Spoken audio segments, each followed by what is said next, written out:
نحمده ونصلي على رسوله الكريم اما بعد فاعوذ بالله من الشيطان الرجيم بسم الله الرحمن الرحيم اذا جاء نصر الله والفتح ورأيت الناس يدخلون في دين الله افواجا فسبح بحمد ربك واستغفر انه كان توابا۔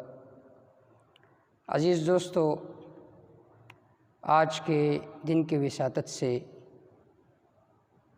کچھ ضروری باتیں آپ حضرت کے سامنے عرض کروں گا۔ آج 2022 14 اگست کا دن ہے۔ آج سے 75 سال قبل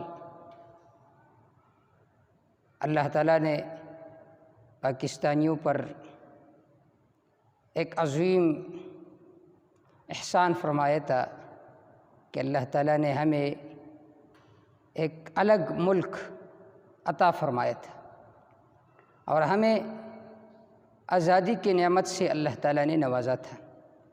اس موقع پر پاکستان کے چپا پپا میں بلکہ باہر ممالک میں بھی جو پاکستانی رہتے ہیں وہ اس دن خوشی کا اظہار کرتے ہیں اور اس دن کو مناتے ہیں۔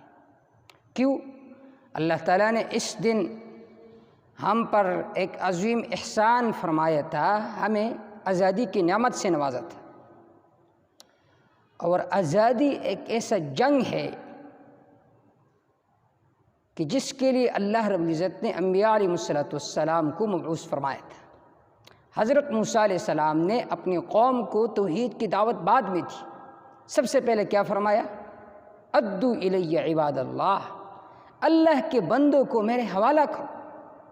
اے فرعون، تم نے اس کو غلام بنا کر رکھا ہے۔ حضرت موسیٰ علیہ السلام فرعون کے دربار میں جو ہی آئے تو فرعون کیا کہنے لگا کہ آپ تو ہمارے ساتھ رہ چکے ہیں کئی سال، لبثت فینا من عمرک سنین، ہمارے شاہی محلات میں آپ رہ چکے ہیں، جو آسائش ہے، آرائش ہے، اس سے لطف اندوز ہو گئے تھے آپ، آج آپ آ چکے ہیں اور ہمارے سامنے درخواستیں پیش کرنا چاہتے ہیں۔ تو حضرت موسیٰ علیہ السلام نے ایک عجیب جواب ارشاد فرمایا، وَتِلْكَ نِعْمَةٌ تَمُنُّهَا عَلَيَّ أَنْ عَبَّدْتَ بَنِي اسرائیل، فرمانے لگے یہ احسان تم مجھ پر جتلاتے ہو،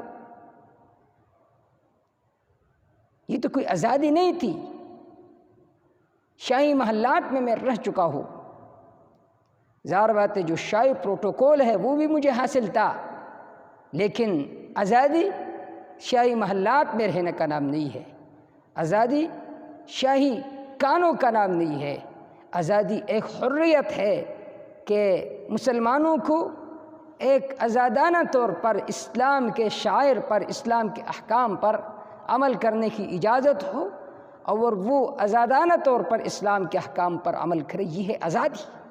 اللہ کی عبادت کرے، اللہ کی دین کی سربلندی کے لیے کوشاں ہو، یہ ہے آزادی۔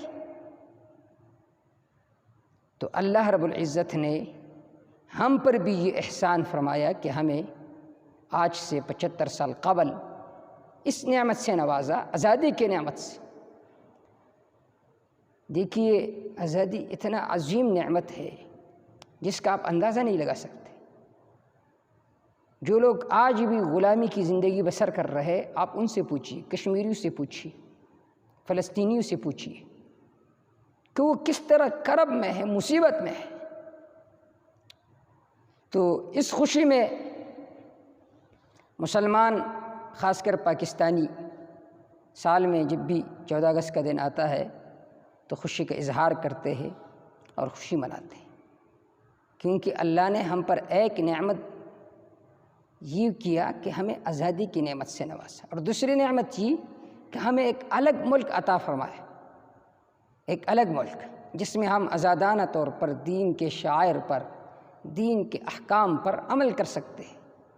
آپ دوسرے ممالک کو دیکھیے اور پھر پاکستان میں آ کر دیکھیے، دوسرے ممالک میں دین کے شعائر پر کس طرح عمل ممکن ہے اور پاکستان میں کس طریقے سے ممکن ہے، تو آپ کو پتہ چل جائے گا۔ دوسرے ممالک کی طرف دیکھ کر آپ کو پاکستان ایک مسجد کی طرح نظر آئے گا۔ تو اللہ تعالیٰ نے ہمیں آزادی کی نعمت سے بھی نوازا۔ دیکھیے بر صغیر میں جس میں پاکستان، جس میں بنگلہ دیش اور ہندوستان یہ سب آتا ہے، 190 سال انگریزوں کی حکومت رہی یہاں پر، 100 سال ایسٹ انڈیا کمپنی کی سلطنت رہی جو تجارتی کمپنی تھی، اور پھر اس کے بعد 90 سال برطانیہ کی حکومت رہی براہ راست۔ ہمارے علماء نے کئی سال محنتیں کی، کبھی شاہ ولی اللہ رحمہ اللہ نے تحریک چلایا، تو کبھی شاہ عبدالعزیز رحمہ اللہ نے چلایا، تو کبھی شاہ اسماعیل شہید اور شاہ سید احمد شہید رحمہ اللہ نے اس تحریک کو چلایا۔ عسکری تحریکیں بھی چلائی گئی، سیاسی تحریکیں بھی، اجتماعی انفرادی تحریکیں بھی چلائی گئی، تاکہ مسلمانوں کو آزادی حاصل ہو جائے۔ بالآخر مسلمانوں کو آزادی حاصل ہو گئی، لیکن ایک ملک میں وہ اکٹھا رہتے تھے جہاں پر ہندو بھی ہوتے تھے، مسلم بھی ہوتے تھے۔ تو ہمارے اکابر نے چاہا کہ ایک الگ ملک ہونا چاہیے۔ آج لوگ قائد اعظم محمد علی جناح کا نام تو لیتے ہیں، بالکل وہ بھی ہمارا محسن ہے، لیکن جن علماء نے قربانیاں دی ہے پاکستان کے آزاد کرنے میں، ان کا نام کوئی بھی نہیں لیتے۔ مجدد الملت حکیم الامت علامہ اشرف علی تھانوی رحمہ اللہ، مولانا شبیر احمد عثمانی رحمہ اللہ، مولانا ظفر احمد عثمانی رحمہ اللہ، حضرت مفتی اعظم پاکستان مفتی محمد شفیع عثمانی رحمہ اللہ، یہ وہ حضرات تھے، یہ قائد اعظم کے شانہ بشانہ کھڑے تھے۔ اگر حضرت شاہ اشرف علی تھانوی رحمہ اللہ نہ ہوتے تو کبھی یہ پاکستان نہ بنتا، لیکن وہ حضرات اٹھ کر کھڑے ہو گئے اور انہوں نے پاکستان کے لیے جنگ لڑا، اور ان کے جنگ کے نتیجے میں، ان کے کوششوں کے نتیجے میں اللہ تعالیٰ نے ہمیں ایک آزاد ملک عطا فرمایا، کہ جہاں پر ہم آزادانہ طور پر دین کے شعائر پر، دین کے احکام پر عمل کر سکتے ہیں۔ تو ہر سال 14 اگست کا دن جب آتا ہے تو خوشی منایا جاتا ہے کہ اللہ تعالیٰ نے ہمیں ایک الگ ملک بھی عطا فرمایا، اور ساتھ ساتھ ہمیں آزادی کی نعمت سے بھی نوازا۔ لیکن چند چیزوں کا خیال رکھیے، اللہ تعالیٰ نے تو اپنا کام کر لیا، ہمیں ملک بھی عطا فرمایا، آزادی بھی عطا فرمائی، اب ہمارا کام باقی ہے۔ ایک ہم یہ کام کریں کہ اللہ تعالیٰ نے جو ہمیں ایک الگ ملک عطا فرمائی، اس لیے تاکہ پاکستانیوں کا الگ شناخت ہو، الگ کلچر ہو، وہ اس پر عمل کر سکے، غیروں کی مشابہت سے دور۔ آج ہم دیکھتے تو ہم تو غیروں کی مشابہت اختیار کر رہے ہیں، تو پھر آزادی کا مقصد تو حاصل نہ ہوا۔ دوسری بات یہ ہے کہ آزادی کی تکمیل کی جد و جہد کرنا، یہ نہیں کہ آزادی حاصل ہوگی بس ہاتھ پر ہاتھ رکھ کر بیٹھ کے نہیں۔